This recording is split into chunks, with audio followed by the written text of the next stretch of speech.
절망의 상황에서 영광을 경험하다라는 점을 말씀 증거하겠습니다. 이사야 6장은 이사야가 부름받은 장면이에요. 우리도 그렇습니다. 하나님께 쓰임받고 부름받는 게 축복이에요. 공부 잘했는데 쓰질 않아. 뭐 잘생겼는데 쓰임받지도 못해. 그게 뭐예요? 아무것도 아니지. 하나님이 쓰시는 것이 복이에요. 내가 가진 장점 많아도 안 쓰면 그만인 거예요. 하나님 어떤 사람 쓰실까? 마음에 하나님을 사모하는 자, 그리고 연약해도 하나님 바라보는 자, 주님 쓰신다는 거예요. 이사야는 지금 하늘 보호자의 영광을 받습니다. 하나님이 어떻게 이 세상을 다스리는지 본 거예요. 보니까 달라지죠. 회개가 나오고 헌신하고. 여러분, 왜 예배를 왜 우습게 여길까? 예배 때 영광을 경험 못한 거예요. 예수님 만난 적이 없으니까 예배 와도 딴 생각 나는 거예요. 옆 친구가 보이고 딴 생각이 나고. 영광을 경험하면요, 이 예배를 너무 귀하게 여기는 거예요. 미리 올 수밖에 없어요. 왜요? 예배가 너무 귀하니까. 미리 영광을 경험한 자는요, 순종할 수밖에 없어요. 그리고 전할 수밖에 없어요. 전도 하지 말라고 해도 전도할 수밖에 없어요. 왜요? 영광을 봤으니까. 선교지에서 전도했을 때 죽어간 영혼을 살아나는 거 이거 보잖아요. 전도할 수밖에 없어요. 우리 인생에 봐야 합니다. 들어야 합니다. 그럼 달라지는 거예요. 잊혀지지 않는 각자의 경험이 있을 겁니다. 그 경험이 때로 나에게 유익이 됩니다. 어떤 친하게 지내는 목사님 아는 형제분 얘기예요. 그 친구는요, 만나면요 맨날 목사님한테 그래요. 예전 얘기예요. 목사님 앞니빨에 뭐 꼈어요. 뭔데? 고춧가루요. 어떻게 그걸 알았는지. 목사님 대화 중에 알았나 봐요. 목사님 앞니빨에 고춧가루 꼈대요. 얘기해줘요. 그때 한 번 또 이래요. 목사님 코털이 삐졌네. 코털. 지금 마스크 쓰고 모르죠 지금. 코털이 삐져나왔다고. 목사님 코털 그게 보이나 봐요. 이게 어떻게 자세하게. 눈이 현미경이에요. 거의 현미경 수준. 어느 때도 이래요. 목사님 여기에 뭐 묻었대요. 옷에 아주 작은 먼지거든요. 그게 보인다는 거예요. 내가 물어봤어요. 너는 왜 이렇게 그게 현미경 같이 다 보이냐 했더니 그 형제 말이 이거예요. 과거에 어떤 경험을 했대요. 친구들끼리 만나서 밥을 먹었는데 밥 먹고 대화를 하는데 그 친구가 말만 하면 친구들이 웃는 거래요. 이상한데요. 웃긴 얘기도 아닌데 그 친구가 말만 하면 친구들이 막 웃는 거야. 알고 봤더니 그날 저녁에 식사 끝나고 집에 왔더니 그 자꾸 말했던 그 형제가 거울 보니까 이빨에 김이 이따만한 껴 있는 거야. 그러니까 말만 하면 시커멓게 말만 하면 맹구 같은 거야. 근데 친구들이 아무도 그 얘기를 안 해준 거야. 웃기니까 계속 웃어야지 하고. 옷에 뭐가 묻었는데 얘기 안 해줘. 고춧가루 꼈는데 말 안 해줘. 왜요? 계속 봐야 재밌거든. 깔깔깔 웃고. 그때 그 놀림 나간 형제가 결심을 했대요. 나를 이렇게 약 올린 형제들 내가 용서하지만 나는 이 따위로 살지 않아야겠다. 나는 다른 사람들의 허물을 보면은 그거 빨리 덮어주던지 말해줘야겠다. 그래서 그 인생이 달라진 거예요. 잊혀지지 않는 그 경험 때문에, 놀림당한 경험 때문에 나는 다른 사람을 더 허물 덮어야겠다. 우리 인생이 그렇습니다. 잊혀지지 않는 경험들이 있어요. 하나님께 가서 기도로 삶을 역전했던 경험들, 또 하나님께 가서 가정의 문제가 해결됐던 경험들, 학교 문제 때문에 괴로워하고 왕따당하고 어려웠지만 하나님이 함께 하심으로 이겼던 경험들, 이 한 번의 초등학교 때 경험들, 이게 여러분 평생의 삶에 힘이 됩니다. 초등부 예배 만만하게 보지 마세요. 이 예배 가운데 불을 받아서 예배 가운데 영광 경험하잖아요. 빗승이 승태 끝나고 남아. 알았어? 왜 남는 줄 알아? 끝나고 나 보고 가. 알았어? 또 들어봐. 가만두지 않아. 나뭐 끝나고 도망가다 죽어. 알았어? 예배를 이따위로 얘기해봐. 예배를 어디서? 장난해 예배가? 다시 예배 드리겠습니다. 예배 망치면은 인생 망합니다. 인생 망하는 거야 그거. 어디 딴 짓을 해 예배 때. 사랑하지 않으면 혼내지도 않아. 왠 줄 알아요? 그 따위로 살다가 망해버려라 임마. 그게 저주야 저주. 사랑하지 않으면 혼내지도 않아. 사랑하면요 말해줘야 돼요. 절벽으로 가고 있는데 말 안 해줘? 저기 가면 절벽인데 죽는데 그 말 안 해줘? 죽어라 너 네 인생이다 하고 냅둬 그거를? 사랑하면 말해주는 거예요. 사랑하면 기도하게 되고, 사랑하면 용서하게 되고. 혼내기만 하겠어? 용서할 거예요. 용서했는데 말을 해줘야 될 거 아니야. 알았어요? 안 미워해요. 사랑하니까 얘기하는 거야. 우리 인생에 한 번의 경험, 오늘도 이 시간 잊혀지지 않는 경험 되기 바랍니다. 예배에 우습게 여기면 저렇게 화낼 수도 있겠구나. 목사님께서 물론 늘 화 안 내요. 목사도 웃을 거야 다시. 하지만 예배가 이렇게 귀한 거구나. 민 목사님이 화낼 정도로 예배가 귀한 거구나. 그러면 하나님이 얼마나 이 예배를 귀하게 여기겠는가. 오늘 이 경험 하라고요. 잊지 말라고요. 오늘 예배 때 예배가 귀한 거예요. 그래서 우리 하나님께 나아가서 절망을 이겨낸 경험들 하십시오. 그러면 달라져요. 예배 무시하면 그 인생은 진짜 개무시당할 거예요. 예배를 귀하게 여기잖아요. 그 친구의 인생은 달라질 거예요. 그게 예배의 영광이에요. 첫 번째 오늘 메시지, 절망적인 상황에서 영광을 경험한다는 거예요. 이사야가 영광을 경험했던 시기가요, 1절 보니까 우시야 왕이 죽던 해. 우시야 왕은요 이사야가 존경하던 사람이었어요.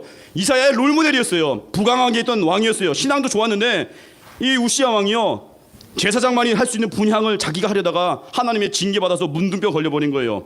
우시야 왕이 죽던 해, 가장 의지할 만한 대상이 죽던 그 해에, 나의 롤모델이 죽었던 그 해에 이사야가 성전에 가서 자기 고민을 내어 털어놓고 하나님의 영광을 본 거예요. 절망적인 상황 가운데 임재를 경험했습니다. 언제 우리 예배가 간절해요? 예배를 무섭게 여기보다는 마음에 기름기가 낀 거예요. 우리 집 부자예요. 잘 살아요. 뭐 까짓거 예배 한번 참 잘 살겠다. 누가 예배 잘 드려요? 하나님 외엔 답이 없는 사람들. 근데 그 사람이 최고로 쓰임 받는 거예요. 나는 하나님 외엔 의지할 수가 없습니다. 집에 가도 기쁨이 없습니다. 학교 가도 만족이 없어요. 근데 예수님은 날 사랑하신다잖아요. 그래서 난 예배가 너무 좋아요. 그건 복인 거예요. 의지할 게 없어서 우시야 왕이 죽고, 내가 때로는 집안의 가장이 먼저 죽고, 때로는 사업이 파산이 되고, 때로는 관계가 깨어지고, 아플 때 예수님만 보이면요, 그게 복인 거예요. 따라하겠습니다. 예수님만 보이면 일어섭니다. 그게 축복인 거예요. 아시겠습니까? 우리 인생에 예수님만 바라보기 바랍니다. 우시야 왕이 죽던 해 내가 믿을 만한 사람, 어떤 사람은 돈 의지하다가 돈 잃어버렸어. 그래서 예수님 바라보면 승리한다는 거예요.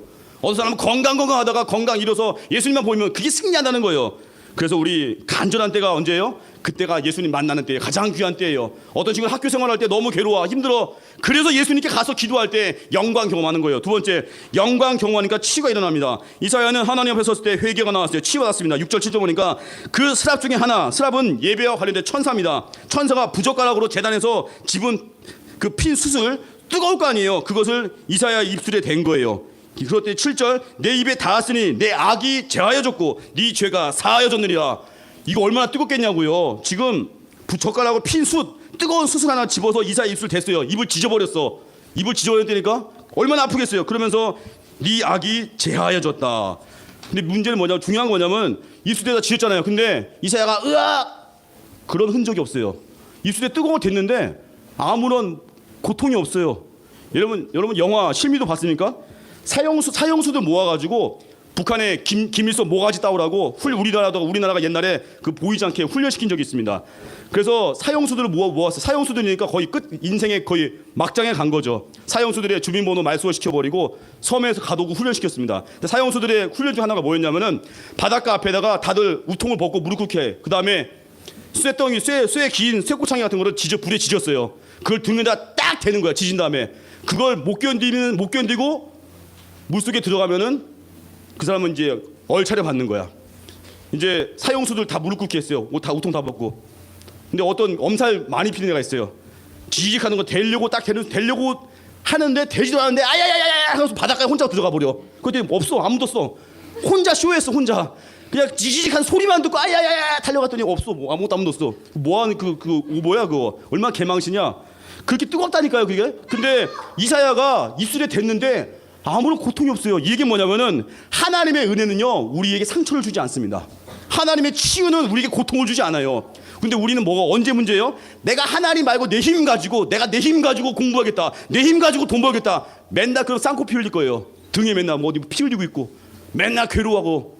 아시겠습니까? 하나님께 가잖아요. 내 상처를 하나님이 치유하시는데 그게 아프지가 않은 거예요. 하나님은 우리를 수치스럽게 안 만들어요. 우리를 아야야 이렇게 안 만들어요. 하나님은 우리를 안아주시고 품어주시고 고통 없이 치유하십니다. 그게 예배의 임재예요. 하나님은 우리 아픈 데를 막 흡입하지 않으세요. 그냥 사랑으로 감싸주시는 거. 그게 영광의 경험이에요. 마지막 세 번째, 자원하는 마음을 주신다는 거예요. 6장 8절 보니까 내가 또 주의 목소리를 들으니 주께서 이르시되 내가 누구를 보내면 누가 우리를 갈고 하시니 그때 내가 이르되 내가 여기 있나이다 나를 보내서 하였더니, 하나님이 이사야를 이제 거룩하게 했습니다. 이사야가 회개했죠. 내 입술이 부정해서 제단 숯불로 입을 지지고 회개하고 악이 제어지고 그리고 자원하는 거예요. 이제 내가 가겠습니다. 이제 하나님은요 억지로 안 시켜요. 여러분 예배 올 때 누가 강요했어? 예배 안 나오면 너 죽을 거야. 협박 안 하잖아. 물론 예배 나와야 이제 산다고 얘기는 하겠지. 하지만 여기 자원에서 오는 거라고요. 은혜에 대해 자원하는 마음. 이사야가 그런 거예요. 어떤 학생들 보니까 억지로 학원 다닐 때 있어요. 옛날에 목사님이 어떤 그 여학생 얘기 들었습니다. 우리 교회 어떤 권사님 딸인데 여학생에게 어린 1학년 때 피아노를 시킨 거야. 얘가 공부 잘할 줄 알고 피아노 좋아할 줄 알고, 그 소위 말해서 부모가 욕심이 생겨가지고 피아노 치게 학원 다니게 한 거야. 근데 얘는 처음엔 시켰으니까. 근데 이게 재미가 없는 거야. 엄마 때문에 억지로 피아노 학원 다녀. 근데 엄마는 얘가 좋아서 하는 줄 알았어. 이거 피아노 잘 치네. 너무 좋아하는 줄 알고 나중에 그 아이 일기장을 봤습니다. 피아노 뭐라 했냐면 그 아이 일기장에 보니까 피아노가 너무 좋아 이럴 줄 알았는데 그게 아니라 이놈의 피아노 누가 훔쳐갔으면 좋겠다. 도둑놈이 좀 가져갔으면 좋겠다. 지긋지긋하다. 그 엄마가 보고 그냥 웃었대요. 웃고 또 시키는 거야. 아 그래 계속해. 도둑 안 온다. 문 잠글 거야. 그러고 하여튼 슬픈 얘기인데 여러분 하나님 은혜가 임하면 억지로 안 해요. 뭐 학원 뭐 4개 5개 억지로 다니면 뭐 할 건데요 그거. 나중에 일기장에 쓸걸. 엄마 영어는 지긋지긋해. 엄마 피아노 지긋지긋해. 엄마 나 태권도 그만해 하고 싶어. 이런 애도 나온다니까요. 내가 은혜가 임하면 따라서 은혜가 임하면 자원하게 됩니다. 자원한다는 뭐예요? 내가 스스로 하고 싶어 하는 거예요. 그게 능력이에요. 그래서 부모님들 너무 애들 욕심 가지고 애들 학원 보내서 집에 초등학생이 무슨 밤 10시에 와. 목사님 초등학교 때 하루에 5시간씩 꼭 놀았어. 5시간씩. 아주 단단하게 놀았어요. 그럼 이렇게 얘기하면 그러죠. 여러분들이 목사님 공부 되지게 못하겠다. 아니에요. 우등상 탔어요 목사님. 우등상 3학년 때부터 6학년 다 탔어요. 반에서 1, 2등 했다고. 하루 5시 자랑 아니고 또 회개 주님 죄송합니다 주님. 자랑하면 안 되는데 하나님 은혜가 임하면요 그렇게 뭐 몸물이 많쳐도요 하나님이 다 쓰신다니까요. 뭐 공부로 쓰는 사람도 있을 것이고 공부 아니면 딴 길 열어주실 거고. 근데 뭐 그렇게 욕심이 생겨가지고 이것저것 다 하다가 초등학생이 막 쌍코피 흘려. 엄마 나 학원 그만 좀 코피 흘려 집에 오면 불쌍한 거 아니에요? 오늘 빨간 옷 입어서 코피 흘렸나? 아니지. 원래 빨간색은 빨간 옷인데 원래 빨간 옷 입은 거예요. 코피 흘려서 빨간색 된 거 아니에요? 우리 인생에 자원하는 거예요. 은혜가 임하면요 스스로 원해서 하는 거예요. 공부도 원해서 하는 거예요. 뭘 억지로 시켜요.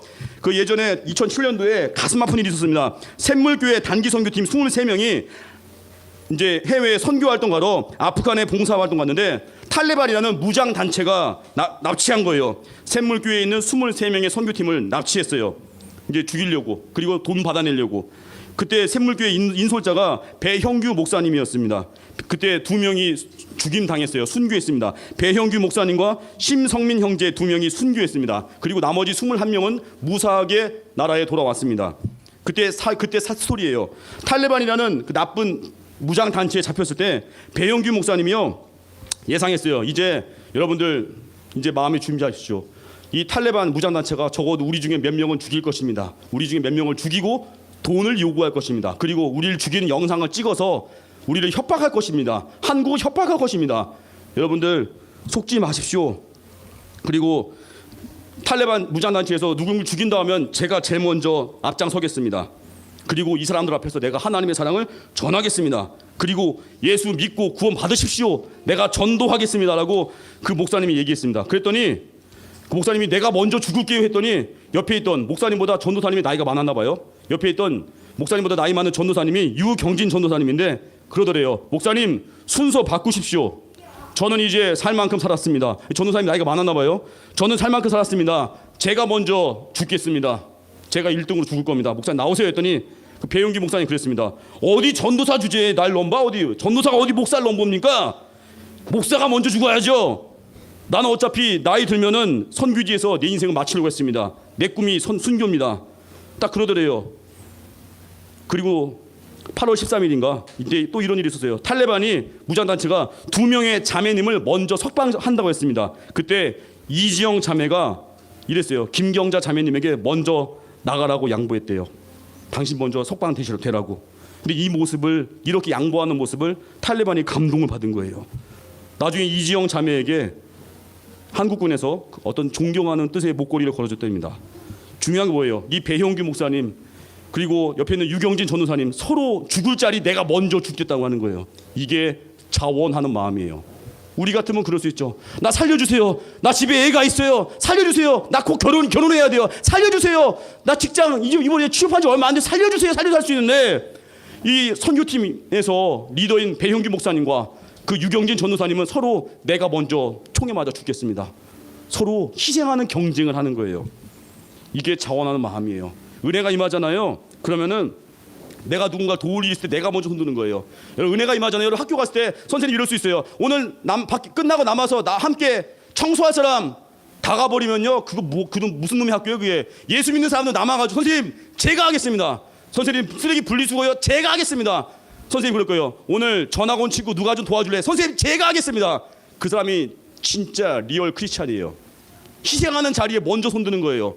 옛날 차인표 씨가 그랬대요. 차인표 씨가 독실한 크리스찬인데 아이들 신앙교육할 때 그랬대요. 학교에서 선생님이 힘든 일 시키면 무조건 네가 먼저 손들라. 그게 영광스러운 명문 가문이에요. 우리 맨날 도망가고 싶죠? 아 청소, 아 요리조리 빠지고 별명이 미꾸라지야. 잘 빠져다녀 아주 어디.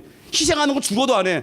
더치페이 좋아하지 마세요. 더치페이 뭐예요? 더치페이는 뭐 네 돈 너도 돈 내고 나도 돈 내면 더치페이 하죠 여러분들. 요즘 우리 집안 안 하는 것 같은데. 더치페이는요 정말 이기적인 거 어떻게 보면 물론 할 수도 있죠. 근데 누군가 내가 희생해서 상대방 걸 사주면 그게 아름다운 거 아니에요? 서로 사거니 마거니. 이번에 목사님이 한 번은 어떤 분하고 3명이서 남자 셋이 식사할 일이 있었는데 목사님 나름 밥집 가면은 먼저 돈 내려고 하거든요.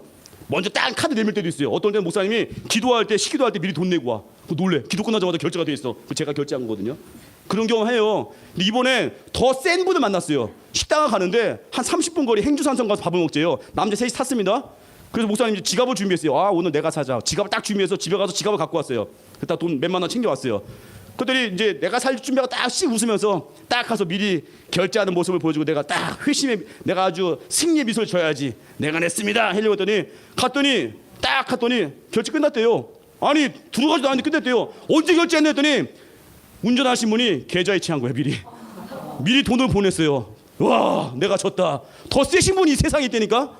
이게 뭐예요? 희생하는 경쟁. 먼저 내가 할게요. 내가 낼게요. 내가 죽을게요. 내가 기도할게요. 내가 전도할게요.